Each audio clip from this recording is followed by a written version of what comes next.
What is up, everybody? Welcome back to the Sports Lovers. Not really anything to go over in this intro. We can talk about the Astros because they just looked like crap last night.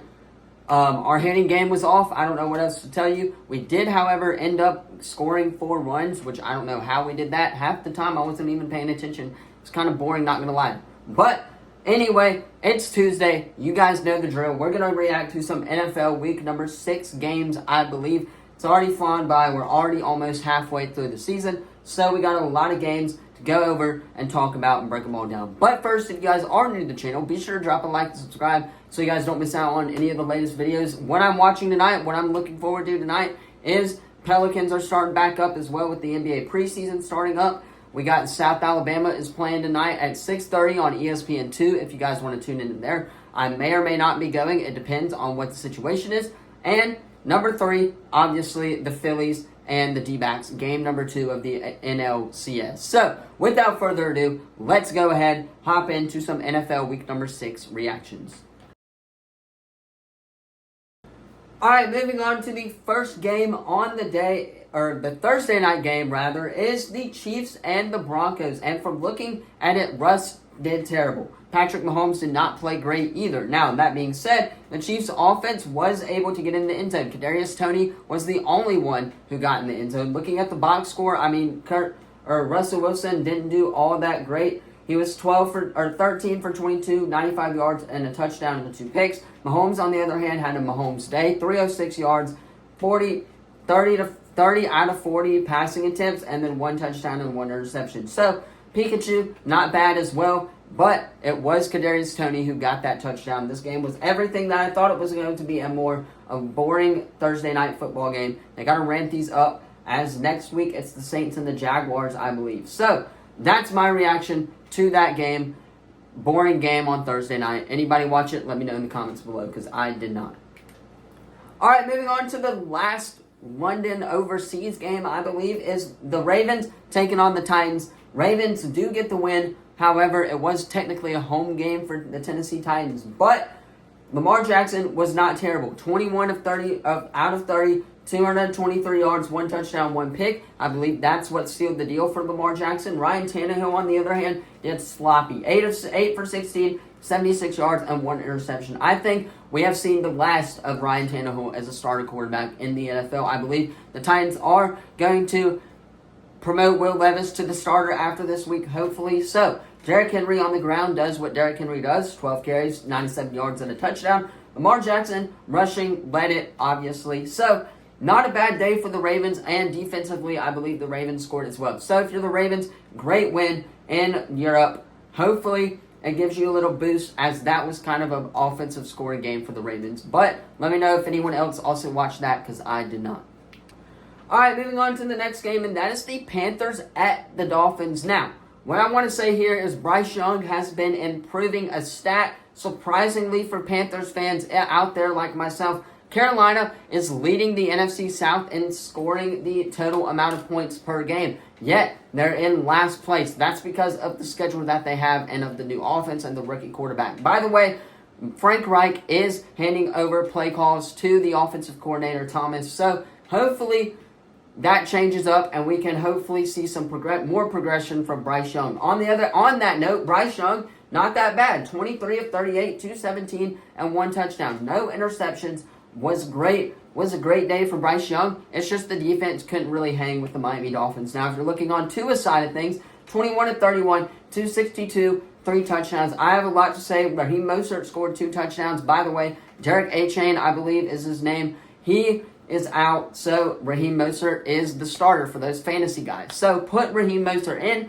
Regardless, though, Tyreek Hill doing what Tyreek Hill does best, and then Adam Thielen continuing to be the number 1 target for the Carolina Panthers and Bryce Young. We've heard rumors that they're going to try to trade for a number 1 weapon before the trade deadline. Hopefully that happens, and Bryce Young can get himself a weapon. But overall, if you're the Panthers, you like what you're seeing from Bryce Young. Give him a minute to get in the system. Next year, we should be completely fine as well. So, that's my reaction to that game, though. Alright, moving on is the Saints at the Texans. And this game kind of shocked me a little bit. I'm not going to lie. I think I did pick the Saints here in this game. I'll have to go back and watch. But, regardless, Derek Carr and the Saints had a Derek Carr and the Saints day. 353, 1 touchdown, 1 pick, a bounce back after the terrible game that he had last week. Now, that being said, did Derek Carr play, or did the defense play what the Saints wanted to? No, the defense is what got him for the New Orleans Saints. C.J. Stroud, 2 interceptions, 13 of 27, 200 yards, and 1 interception on the day as well. So, C.J. Stroud is again proving us why he should be Rookie of the Year. In my opinion, Kamara doing what Kamara does, 19 carries for 70 yards, not bad for Alvin Kamara. Olave, 7 receptions for 96 yards as well. So, the Saints' offense had a productive day. It was just Houston was the better offense, and Houston's defense held them, and the Saints gave up a little bit of points. You got to fix some of that errors on the defensive side if you're the New Orleans Saints. That's my reaction to that game. Let's move on.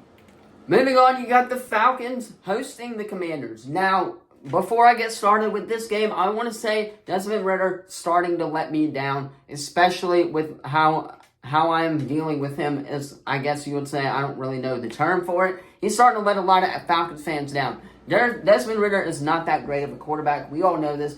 Atlanta, though, never loses at home, and they've shown that they can lose at home by the Washington Commanders beating him. Sam Howell didn't do terrible, but he didn't do great either. 3 touchdowns, 151 yards, and 14 of 23. I believe that QBR was kind of in the mid.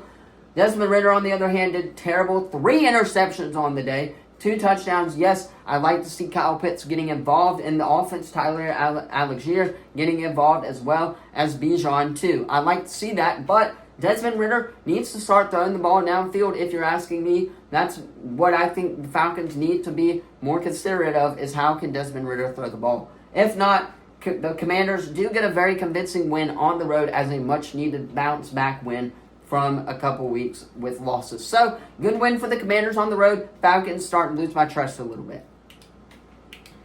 Moving on to the Colts and the Jaguars, and I think a lot of people slept on this game. This was a very interesting game. Colts started to come back in the third and the fourth quarter. They just couldn't get it done with Gardner Minshew. Now, Gardner Minshew is being promoted to the starting quarterback for the remainder of the year, as Anthony Richardson is most likely out for the rest of the year. That being said, T-Law, on the other hand, 20 of 30, 181, 2 touchdowns and 1 pick.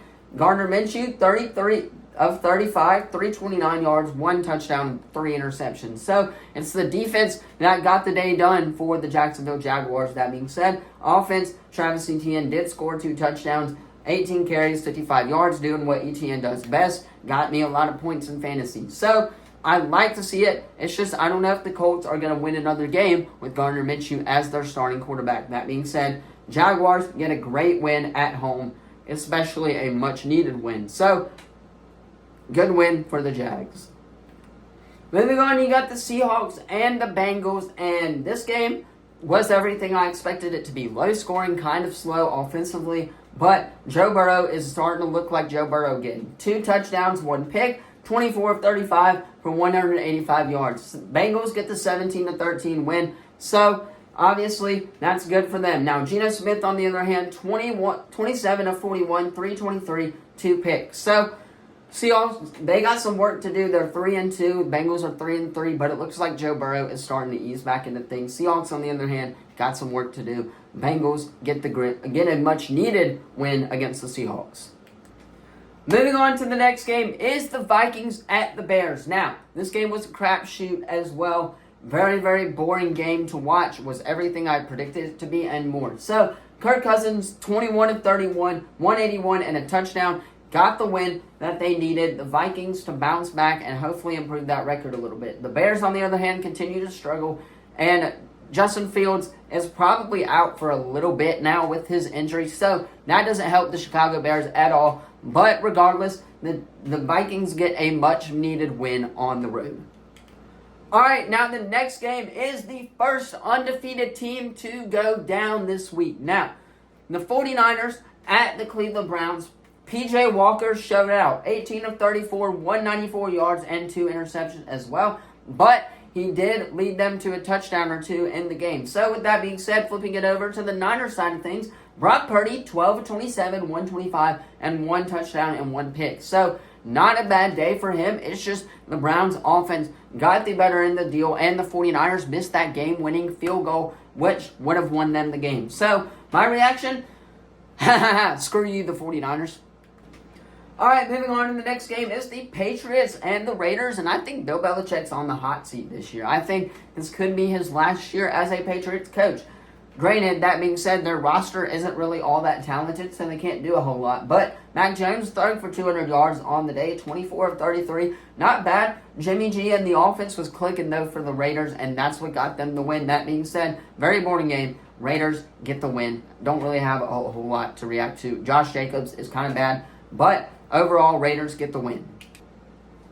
All right, moving on, and we'll talk about two games in a row is the Bengals, or the Lions and the Bucks, and the Cardinals and the Rams. Both games, very, very boring games to watch. Lions did click it on in the second half. That's what got them the win. Cardinals and Rams did not watch any of that game, so we're not going to touch that game. But, on the other hand, the Bucks and the Lions will get the win.